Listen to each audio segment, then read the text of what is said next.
என்னத்த வாய்க்கு நொப்பமாக ஆக்கி போட்டோம்னா ரெண்டாம் பக்கமான உருகுதே மருகுதேன்னு பாட்டு பாட தொடங்கிடும். புதிய டிஷ்ஷை கேட்டல எப்பவும் செய்கிற இந்த பிரியாணி கேட்டுதான் 2 பட்டை கிராம்பு ஏலக்காய் எல்லாம் போட்டு வணக்கி கொடுத்தோம்னாலே பிரியாணி நினச்சி சாப்பிட்ருவாங்க. எந்த பிடிக்காத டிஷ்ஷாக இருந்தாலும் அதில் கொஞ்சம் பட்டை கிராம்பு போட்டு இறக்கிட்டோம்னா போதும், ஓ இன்றைக்கி பிரியாணி தான் அப்படின்ட்டு மெய் மருந்து சாப்பிட்ருவாங்க. அன்னைக்கு ஒரு பிரியாணி போட்டுடலான்னு தான் எல்லாம் வணக்கி விட்டு பிரியாணியும் செஞ்சுட்டேன். இது கூட சைட் டிஷ்க்கு ஏதாவது கரெக்டாக இல்லை அப்படின்னா அந்த பிரியாணி இறங்காது.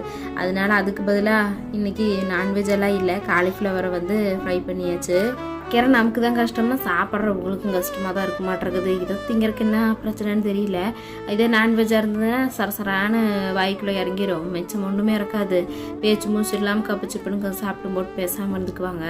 வைக்கிற நமக்கு குளிச்சுட்டு போனோம்னா 2வது குளிச்சுட்டு வந்துடலாம் இந்த அடுப்படியில். மசாச்சி இல்லாமல் அந்த சூரிய பகவானும் நம்மளையும் அடித்து கொளுத்திட்டு இருக்கிறாரு. இது மாதிரி வீடியோ பிடிச்சிருந்தா லைக் அண்ட் சப்ஸ்கிரைப் பண்ணிக்கோங்க. பாய்.